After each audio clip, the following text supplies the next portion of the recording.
찬양 들을 때마다 감동과 감격이 있습니다.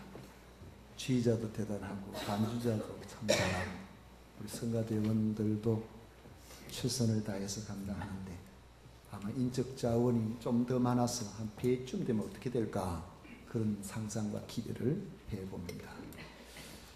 앞에 꽃꽂이도 대단하고요. 여러분들도 대단하시고 하나님께서 우리와 함께 하시고 대단하신 우리 주님께서 우리와 함께 하시기 때문에 우리가 그렇게 살아가게 되는 줄로 생각합니다.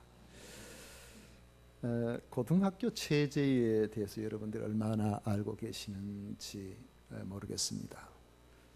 저도 아이들 시골에 가까이 있는 그 초등학교 보내고 가까이 있는 중학교 보내고 또 일반 평준화된 학교에 또 고등학교 보내고 그렇게 해서 다 그렇게 이렇게 지나는 줄로 생각을 했는데 아주 체제가 다양하고 복잡하다는 것을 제가 조사를 해보니까 알게 되었습니다. 크게 분류를 하면은 특목고가 있고 아마 특수목적고인가 보죠. 그리고 자율고가 있고 특성화고가 있고 일반고 있습니다. 네 종류가 있는데 이걸 또 구분을 하더라고요. 특목고에 보면은 외국어 고등학교, 외고라 그랬죠. 외고가 있고 국제고, 과학고, 마이스터고, 예고, 예술고죠. 그리고 최고 6종류가 있습니다. 자율고는 자립형 사립고가 있고 평준화 자율형 사립고가 있고 비평준화 자율형 사립고 그리고 자율형 공립고등학교가 있고 기숙형 고등학교가 있습니다. 5종류가 있더라고요. 특성화고는 전문계 특목고가 있고 전문계 특성화고가 있고 이 특목고는 또 특성화고는 또 뭔지 모르겠습니다만은 또 전문계 고등학교가 있고 대안교육 특성화고가 있습니다. 4종류고 일반고는 그냥 일반고인 줄 알았더만은 평준화 일반고가 있고 비평준화 또 일반고가 있고 그래서 전체를 보니까 17종류나 되었습니다. 아마 중학교 다니는 자녀를 둔 부모는 이런 면들을 관심 있게 아마 지켜보고 고등학교 진학을 어떻게 할 것인가 아마 생각이 많으리라 생각합니다. 대부분의 학부모들은 자녀들을 보다 나은 교육 환경의 학교로 보내어서 원하는 대학이나 그 진로에 잘 갈 수 있도록 그렇게 하고 싶고 학교는 처음부터 재능 있는 학생을 선발해서 상위권 학교에 더 많이 보내서 그 학교의 이름을 나타내려고 합니다. 그것이 학생들의 장래의 성공에 더 가까이 근접한다라고 생각하기 때문에 그럴 것입니다. 교육 환경이 정말 중요한 것인지 피교육자의 자질이 더 중요한 것인지 그것은 우리가 쉽게 말할 수 없는 예민한 문제라서 우리 모두 말을 아끼고 조심합니다. 그런데 인생은 꼭 우리 계산대로 되지만은 않는다는 것을 우리는 잘 압니다. 다들 부러워하는 대단한 과정을 살아온 사람들 중에도 중년 이후에 많이 힘들어지는 경우가 종종 있고 어릴 적에 주변 사람들로부터 전혀 주목받지 못하던 사람이 훗날에 성공적인 인생으로 살아가는 경우도 얼마든지 있습니다. 저는 성도 여러분이나 여러분들의 자녀들의 삶이 이미 정해져 있는 환경과 자질이라는 굴레를 뛰어넘는 위대한 삶을 살았으면 좋겠습니다. 평범한 제자들이 세상을 변화시키는 위대한 사도가 되는 놀라운 변화의 출발점을 오늘 우리가 읽은 말씀의 본문에 담고 있습니다. 나를 따라오라 내가 너희를 사람을 낚는 어부가 되게 하리라. 예수님의 제자들을 향하신 명령과 선포입니다. 그 명령을 받고 순종할 때에 예수님께서 말씀하시고 예수님께서 선포하신 대로 되는 놀라운 역사가 일어난 것입니다. 주님이 어떤 사람에게 명령하시고 선포하셨는지 우리가 그것을 이 시간 같이 생각해 보려고 합니다. 예수님은 여러 가지 사역을 하셨지만 가장 우선적인 사역은 사람을 세우는 것이었습니다. 제자를 선택해서 양육하신 것이죠. 그 중심에 12제자가 있습니다. 본문은 예수님이 처음으로 제자를 선택하신 내용입니다. 18절에 보시면 갈릴리 해변에 다니시다가 두 형제 곧 베드로라 하는 시몬과 그의 형제 안드레가 바다에 그물 던지는 것을 보시니 그들은 어부라 그랬습니다. 21절에 보시면 거기서 더 가시다가 다른 두 형제 곧 세베대의 아들 야고보와 그의 형제 요한이 그의 아버지 세베대와 함께 배에서 그물 깁는 것을 보시고 부르시니, 예수님이 부르신 사람은 베드로, 안드레, 야고보와 요한, 오늘 말씀해 보면 4명이 나옵니다. 이들의 직업은 어부입니다. 갈릴리 호수에서 고기를 잡아서 생계를 꾸리는 온몸에 민물고기 비린내가 가득한 청년 어부들입니다. 민물고기 비린내가 더 심하죠. 우리 어릴 때에 한 청소년기죠. 그럴 때 집에서 멀지 않은 곳에 냇가가 흘렀어. 그 냇가 물이 얼마나 맑은지요. 피레미 늘 여름 되면 피레미 잡는다고 무슨 도구도 없이 맨손으로 피레미 잡습니다. 그 빠른 피레미 어떻게 잡는지 아십니까? 끈질기면 잡는 거예요. 지가 지칠 때까지 쫓아다니는 거예요. 그럼 나중에는 지체가 빌빌빌 하는데 손을 이렇게 돼 있으면 손으로 쏙 들어옵니다. 그래가지고 잡아서 집에 오면은 아이고 야 좀 고기 좀 그만 잡아 오늘 냄새가 나서 우리 어머니가 비린내를 너무 싫어했거든요.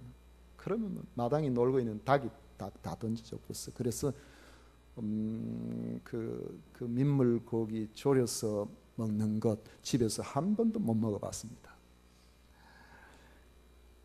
이들은 청년 어부예요. 출신은 갈릴리입니다. 이들만이 아니라 부르심을 받은 다른 제자들도 별로 대단한 사람이 보이지는 않습니다. 형제들이 보이죠. 베드로와 안드레 형제입니다. 야고보와 요한 형제입니다. 다데오와 작은 야고보가 형제입니다. 12명 가운데서 형제 6명이 그냥 형제들 불렀어요. 이들의 직업과 신분을 보면은 잘 알 수는 없습니다. 어부들도 있고 열심당원 출신도 있고 또 세리도 있고 세례요한 하나의 제자로 따라다니는 그런 사람도 있습니다. 그 외에는 우리가 자세히 알 수는 없습니다. 출신 지역을 보면은 12명 가운데 딱 한 명을 빼고 전부 갈릴리 출신입니다. 그 한 명은 유다입니다. 가룟 유다. 가롯은 유대 지역이 있거든요. 그 갈릴리 출신들 가운데서 확인해 보면은 갈릴리 호수가 엄청 크니까 그 주변 마을들이 얼마나 많겠어요. 그 많은 마을들 가운데서 북쪽에 있는 특정 마을, 바로 갈릴리의 베세다 출신이 제가 볼 때는 적어도 6명은 된 것 같습니다. 베드로, 안드레, 야고보, 요한, 빌립, 나다나엘. 예수님은 제자들을 부르실 때에 누구를 하나 불러서 제자를 삼을까? 앞으로 세계의 복음화를 위해서 누구를 초석으로 삼을까? 그래서 똑똑한 사람, 잘난 사람, 괜찮은 사람, 이런 사람 하나 선별하고 또 저기서 하나 선별하고 교육 많이 받은 사람 하나 선별하고. 우리 생각에는 사람을 택하면 이렇게 택할 것 같은데 그렇게 하지 않고 길 가다가 해변가에 걷다가 야 너 나 따라오너라, 너들 나 따라오너라. 세상에 한 마을에 6명이나 예수님이 부르시는 경우는 어떤 경우입니까? 무슨 기준으로 예수님께서 그렇게 하실까요? 마치 되는 대로 주님께서 부르신 것 같은 그런 느낌이 듭니다. 어찌하여 형제라고, 형제가 다 똑같습니까? 다 같습니까? 전형이 같은 것도 아니죠. 그런데 형제와 세트로 불러낸 거죠.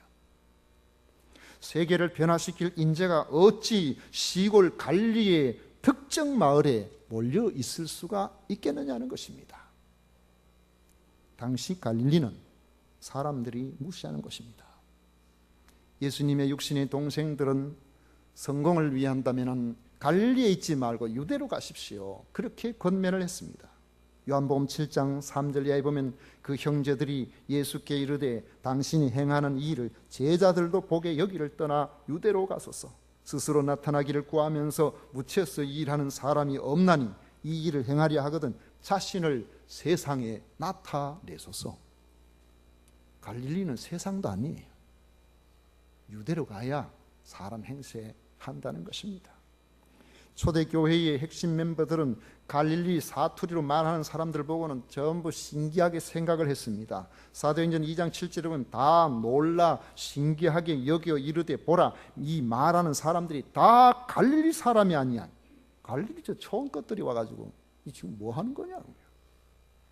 갈릴리 사람이라면 교육받지 못한 무식한 사람이라는 이미지가 강했습니다.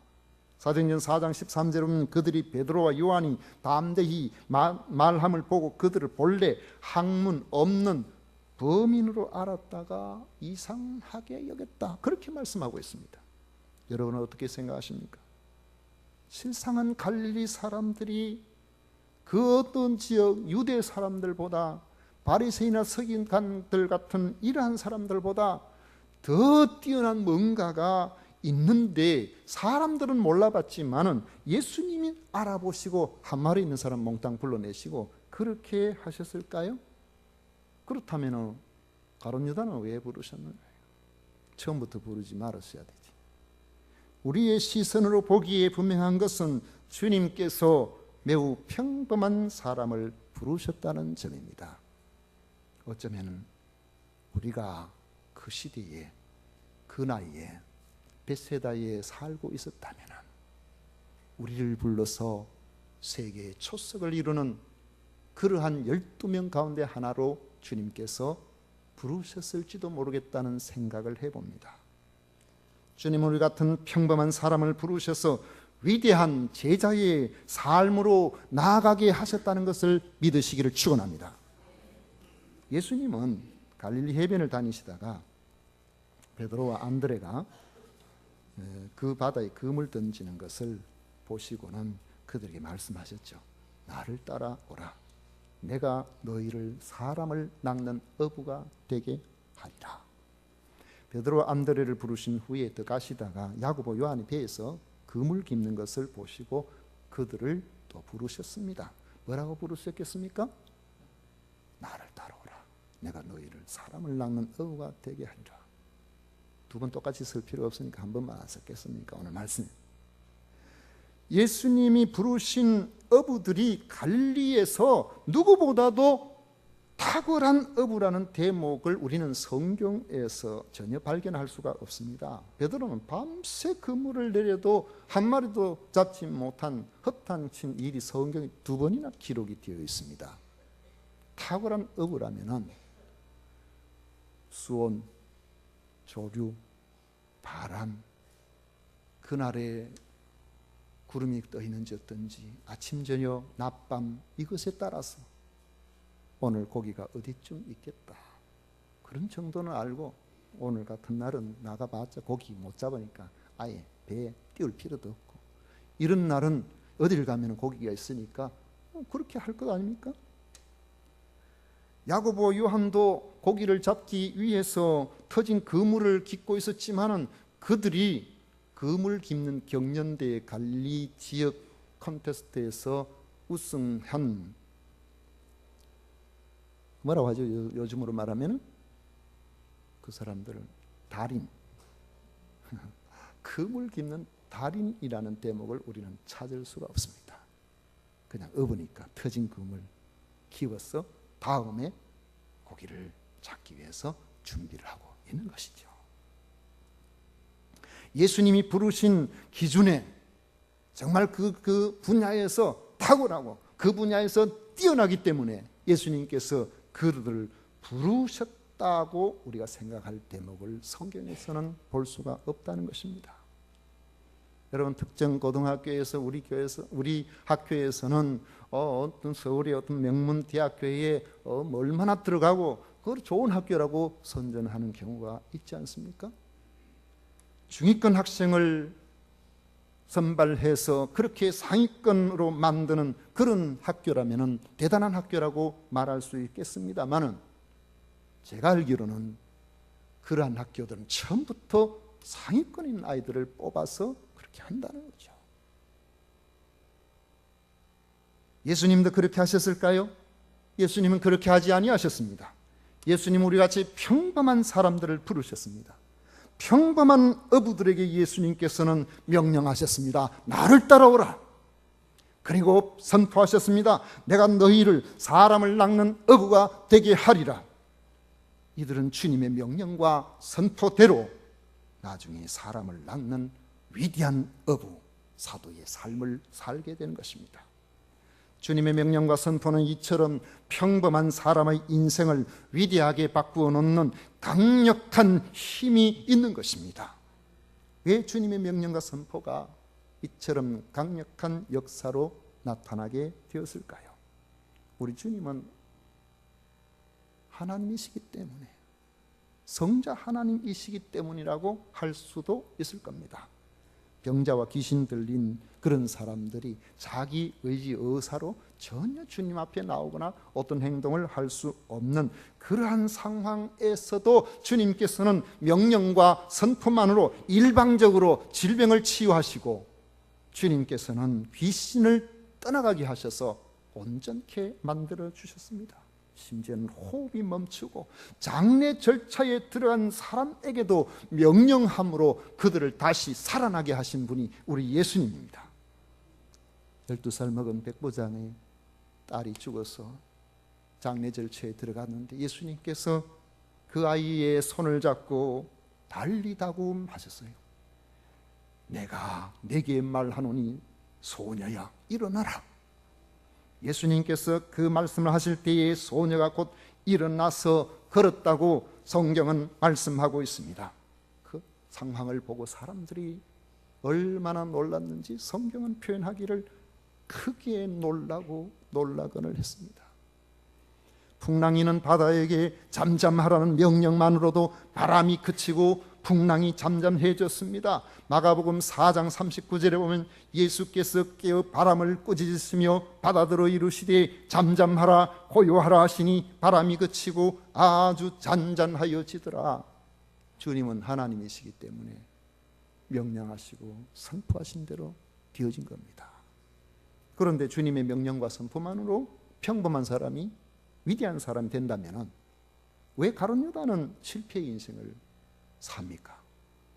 가룟 유다도 성공적인 사도가 되어야 되지 않겠어요?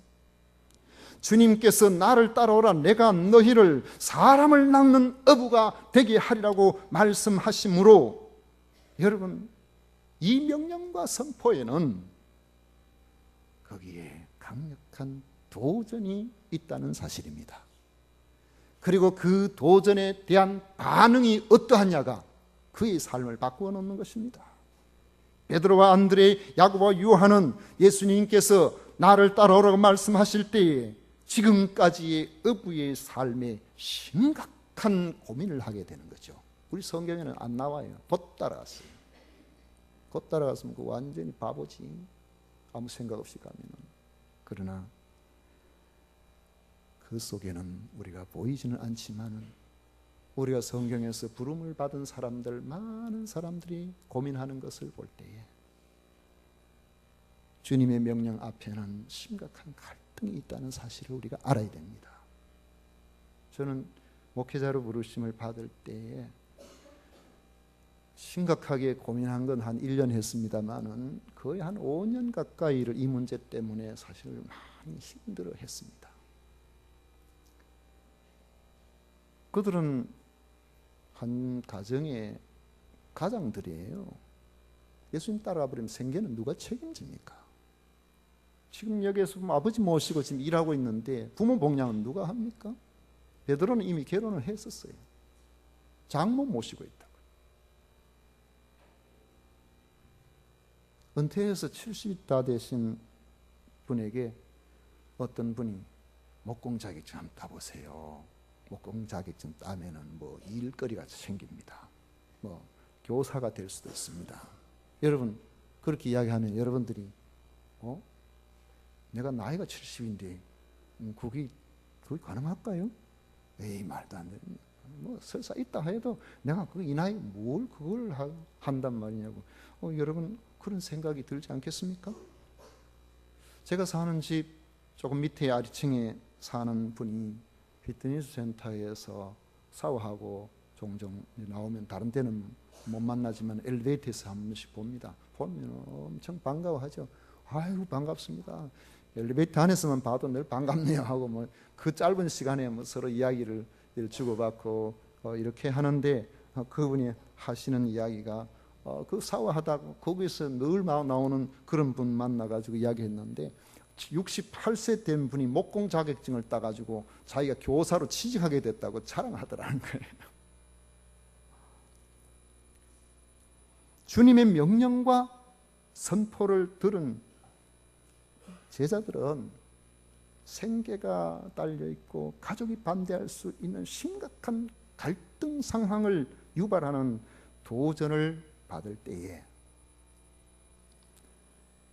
내적인 도전이겠죠. 일단 우리 이 말씀 안에서 본다면 바로 그런 상황에서 주님의 명령에 순종하는 길을 택했습니다. 순종하는 그들에게 주님은 양육의 과정을 거치고 성령으로 충만하게 해주셔서 사람 낳는 어부가 되게 해주신 것입니다. 마태라는 세리도 그렇습니다.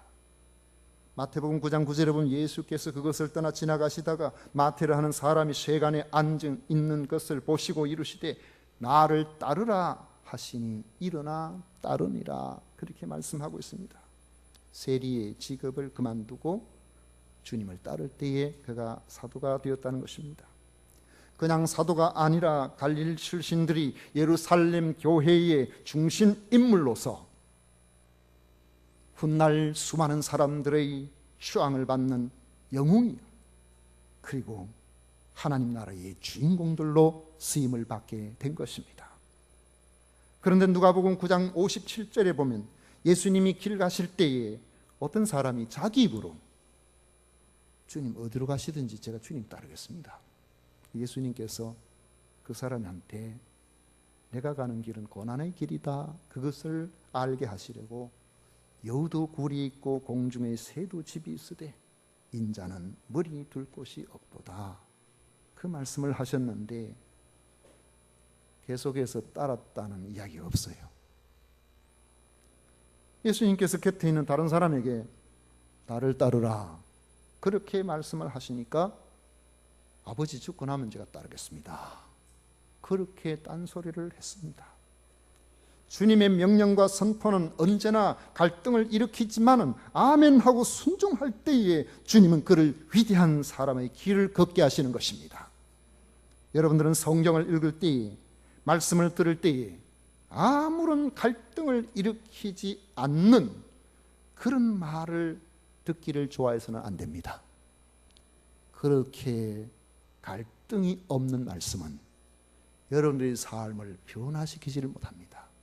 어제와 오늘이 다를 바가 없고 오늘과 내일이 다를 바가 없는 것입니다. 거슬리고 불편하더라도 주님이 주시는 명령이라고 생각이 되면은 믿음으로 그것을 받아들여야 합니다. 그때 고기 잡는 어부가 사람 낚는 사도가 되듯이 주님이 쓰시는 위대한 삶을 살게 되는 것입니다. 주님은 어떤 사람을 부르십니까? 환경이나 여건이나 신분이나 재능, 이미 고정화되어 있는 이런 상황에서 특정한 사람, 괜찮은 사람 이렇게 부르신 것이 아니고 결단과 열심히 있는 사람을 주님께서 부르셨다는 점입니다. 주님은 맡겨진 일에 충실하고 진리에 관심 있는 그러한 사람들을 부르셨습니다. 주님은 게으르고 빈둥거리는 그런 사람은 하나님의 일꾼으로 하나님 나라에 적합하지 않기 때문에 그런 사람 부르지도 아니하셨고 그런 사람은 오지도 않아요. 게으른 사람들은 별별 핑계를 다 댑니다. 잠언 22장 13절에 보면은 게으른 자는 말하기를 사자가 밖에 있은즉 내가 나가면 거리에서 찢기겠다 하느니라. 일하러 가자니까 밖에 사자 있다. 나가면 죽는다. 다 일하러 다니는데 다 거기서 뭐 할 일 있는데 게으른 자는 별별 핑계 다 되는 거예요. 환경 탓 여건 탓을 하는 사람은 위대한 삶을 살아갈 수가 없습니다. 시편 37편 1절에 보면 심지어 악을 행하는 사람이 있다고 해도 그 사람 때문에 불평하지 말라고 말씀하고 있습니다. 게으른 사람은 불평이 많아요. 여러분 생각해 보십시오. 믿음과 순종으로 나가는 사람들을 우리가 오늘 보여주고 있는 베드로와 안드레 같은 사람, 야고보와 요한 같은 사람이 얼마나 무책임해 보입니까? 가족은 어쩌라고? 응? 장래가 앞으로 어떻게 될지 모르는데 선뜻 예수님 따라가 버리면 어떻게 됩니까? 우리가 이치를 따라서 우리가 세상의 여러 환경을 따라서 생각해 보면은 불평하는 사람이 똑똑한 사람이에요. 불평하는 사람은 불평할 만한 이유가 있어서 불평하는 거예요. 불평할 이유를 교회 안에서도 찾아보면은 한없이 많이 찾을 수가 있을 겁니다. 제가 30년 전 1985년이죠. 그때의 대구 시내에 제법 많은 사람들이 좋아하는 가고 싶어하는 그런 교회에 부교육자로 전도사로 몇 년 있었습니다. 그 교회 담임 목사님이 바뀌어서 담임 목사님을 새로 청빙하는데 새로 모실 담임 목사님은 어떤 분이 되어야 되는가 8가지의 자격을 교회에다 공개적으로 광고를 하는 것을 제가 들었습니다. 그거 듣고 있는데 다른 건 뭐 다 기억도 다 못 하겠고 또 뭐 기억나는 게 있지만은 또 뭐 다 이야기할 필요도 없고 그 중에 2가지가 지금도 제 가슴을 아프게 합니다. 첫째, 부모를 모시는 사람은 안 됩니다. 교회가 부담스럽다는 거예요. 2번째로는 자식이 2 이상이면 안 됩니다. 교육비 많이 든다는 거예요. 교회가 제법 큰 교회입니다. 제가 만약에 그때에 그 이후에도 마찬가지로 교회 돌아가는 상황을 보고 교회가 왜 이래? 교회가 세상에 이럴 수가 있나? 그 상황 때문에 불평하고 낙담하고 하나님 앞에 대들듯이 이런 교회에 내가 왜 이 길 걸어가야 됩니까? 그렇게 했으면 저는 목사가 안 됐을 겁니다. 자, 그런 상황을 보면서 마음이 아파서 그렇죠. 나는 저래는 안 살아야지. 나는 저렇게 하지 말아야 되지. 저 그렇게 생각했었어요. 나는 저렇게 안 해야 되지. 여러분 같은 상황을 보면서도 우리는 생각을 다르게 할 수 있습니다. 얼마든지 불평하고 원망하고 이유를 띄어서 거기에서 거부하고 포기할 수도 있었고 주님 말씀하실 때에 대들듯이 교회가 뭐 세상보다 별로 나은 것이 보이지도 않던데 뭘 그런 교회에 저거 왜 그거 해야 됩니까? 그렇게 하기 싫은 거 웬 저한테 그렇게 이 길 가라 합니까? 대들듯이 얼마든지 그럴 수도 있을 겁니다. 여러분 어떻게 보면 믿음으로 사는 길은 참으로 어리석은 길이에요. 믿음으로 사는 길은 마치 눈이 어두워서 앞을 보지 못하는 것처럼 그렇게 가는 길입니다. 주님께서 나를 따라오라 하실 때에 이치를 따지지 않고 불평하지 않고 그냥 따라가는 겁니다. 여러분 믿음으로 사는 길이 어리석어 보이고 불평하는 사람들이 똑똑해 보이지만은 그러나 자신이든 집안이든 교회이든 불평을 입에 달고 사는 사람은 귀하게 쓰임을 받지 못합니다. 불평이 많은 사람은 자기 몫의 일을 성실하게 감당하지 않는 경우가 많습니다. 자신뿐만 아니라 다른 사람도 오염시킵니다. 교회 공동체를 오염시킵니다. 불평을 입에 달고 살면 그의 삶이 형통하지를 못합니다. 이스라엘 백성들이 애굽에서 나와서 광야 40년을 지나면서 결국에는 가나안으로 향하게 되는데, 광야 40년 동안에 유력한 사람들이 모세에게 늘 대들면서 불평하는 거 보면은 다 일리가 있는 이야기예요. 당신만이 대단하냐? 우리도 다 하나님 앞에 같은 사람 아니냐? 우리가 여기 나와서 이것 먹고 이렇게 살려고 여기 나왔냐? 애굽에 있을 때는 오히려 더 좋은 거 먹고 그런 거 했었는데 여기 와서 이게 뭐냐? 계속 불평했어요. 계속 원망했어요. 그런데 입 다무시오 가만히 있으세요. 그렇게 말하는 사람이 맹목적으로 보이지 않을까요? 마치 독재하는 것처럼 그렇게 보이지 않을까요? 그런데 그 불평하는 사람들이 요단강을 건너지를 못했어요. 광야에서 다 죽어버렸어요. 하나님의 약속을 붙들고 힘들고 어렵지만은 그 길로 가는 사람들이 들어갔죠. 신앙의 길이기 때문에 그런 것입니다. 우리는 믿음으로 사는 사람들이에요. 이치를 따라서 사는 사람이 아니라 말씀을 붙들고 사는 사람입니다. 말씀을 붙들고 살기 때문에 우리가 때로는 내 마음에 맞지 않고 내 생각에 맞지 않해도 주님 견뎌보겠습니다. 주님 그래도 한번 견뎌봐야죠. 주님 말씀하셨으니까 그 길 내가 한번 가봐야죠. 우리가 그렇게 가는 것이죠. 시대를 탓하고 환경을 탓하고 부모를 탓하고 불평을 입에서 달고 그렇게 산다면 하나님 기뻐하시지 않습니다.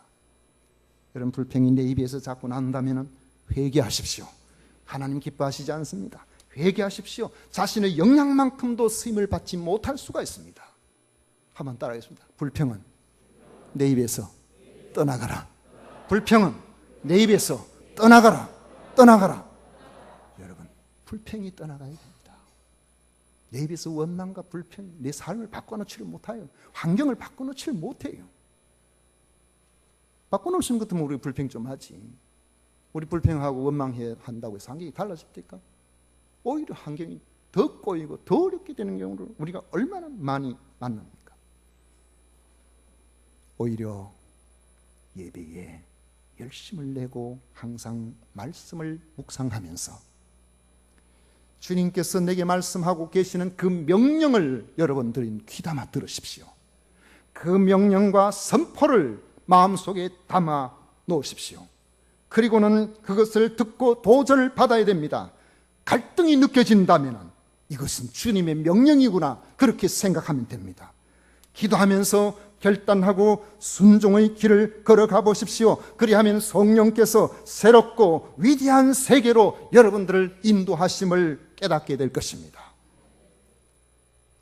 주님의 명령과 선포를 들을 때에 앞이 하나도 보이지 않는 그러한 길이었지만은 그 길을 순종해서 믿고 따라갈 때에 이름 없는 갈릴리 어부가 아니라 온 세상이 다 인정하는 위대한 사도가 되었듯이 말씀에 순종하는 여러분들을 쓰시는 위대한 손길을 경험하시기를 축원합니다. 말씀 속에서 여러분을 향하신 주님의 명령과 선포를 기대하십시오. 이건 내 참 듣기 거북하네. 이 말씀 내 안 들으면 내 속이 편한데.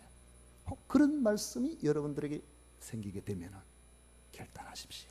그러면 여러분의 삶이 달라질 겁니다. 하나님께서 주신 놀라운 인생으로 하나님께서 주의 성령으로 그들을 인도하셔서 여러분들을 향하신 하나님의 비전을 여러분의 삶의 현장에서 나타나게 해주실 겁니다. 이런 은혜가 함께 하시기를 축원합니다. 기도하겠습니다. 고마워.